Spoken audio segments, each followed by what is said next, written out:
Hey, it's your girl Sierra, and today I posted about day 11, which focused on the power of forgiveness. The Bible verse that coincided was Colossians 3:13, which states, "Forgive as the Lord forgave you." So as you think about that, think about forgiveness and when you have ultimately forgiven someone or something and how you have felt by doing so. How when you forgive, you're releasing and you're just able to say, this is a situation or a circumstance that has occurred, but I won't allow it to carry on with me throughout my life or throughout my endeavors that I'm choosing to walk and embark on. So when you think about forgiveness, I definitely want you to think about if you challenged with even handling forgiveness or coming to a point of forgiveness. Just think about within and think about that you don't want to carry that burden of unforgiveness. And so focus on when you let it go, when you release, and how good you will feel and how much better you will be just in the long term by just doing so. Now, forgiveness does not mean that you have to fully accept the person or the circumstance, but it does give you an opportunity to reset in your mind and to refocus on a future. And so I just encourage you to focus on forgiveness if you are having a situation or a circumstance that has been challenged on forgiving.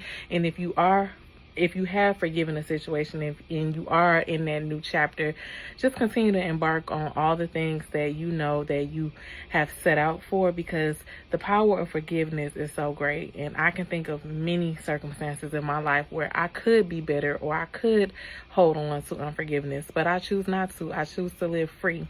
I choose to live knowing that better will come, better has come. And when you have given that burden of unforgiveness, letting it go and just fully forgiving, the world in your life is so much better. And so without further ado, I'm going to go ahead and read Colossians chapter 3. And again, just focus on forgiveness. Since then, you have been raised with Christ. Set your hearts on things above, where Christ is, seated at the right hand of God. Set your minds on things above, not on earthly things. For you died, and your life is now hidden with Christ in God. When Christ, who is your life, appears, then you will also appear with him in glory. Put to death, therefore, whatever belongs to your earthly nature: sexual immorality, impurity, lust, evil desires, and greed, which is idolatry. Because of these, the wrath of God is coming. You used to walk in these ways in the life you once lived. But now you must also rid yourselves of all such things as these: anger, rage, malice, slander, and filthy language from your lips. Do not lie to each other, since you have taken off your old self with its practices and have put on the new self, which is being renewed in knowledge in the image of its creator. Here there is no Gentile or Jew, circumcised or uncircumcised, barbarian, Scythian, slave or free, but Christ is all and is in all. Therefore, as God's chosen people, holy and dearly loved, clothe yourselves with compassion, kindness, humility, gentleness, and patience. Bear with each other and forgive one another if any of you has a grievance against someone. Forgive as the Lord forgave you. And over all these virtues, put on love, which binds them all together in perfect unity. Let the peace of Christ rule in your hearts, since as members of one body, you were called to peace.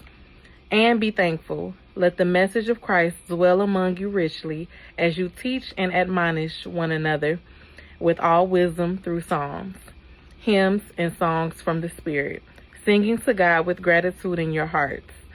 And whatever you do, whether in word or deed, do it all in the name of the Lord Jesus, giving thanks to God the Father through him. Wives, submit yourselves to your husbands, as is fitting in the Lord. Husbands, love your wives and do not be harsh with them. Children, obey your parents in everything, for this pleases the Lord. Fathers, do not embitter your children, or they will become discouraged.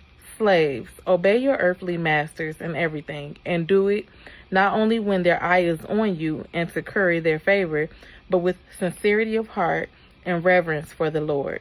Whatever you do, work at it with all your heart, as working for the Lord, not for human masters, since you know that you will receive an inheritance from the Lord as a reward. It is the Lord Christ you are serving. Anyone who does wrong will be repaid for their wrongs, and there is no favoritism. So again, as you think about this chapter and you think about today's post, just remember there is always a reason to forgive and a power in forgiving, and you don't have to hold on to any emotional burdens, any burdens that may have been heavy on your heart. You have the power to let them go. You have the power to release them and the power to set a new mind and a new mindset against all that has happened. So I encourage you to try to forgive if you are struggling with it, and also tap into your word. And as always, be blessed and see you in the next one.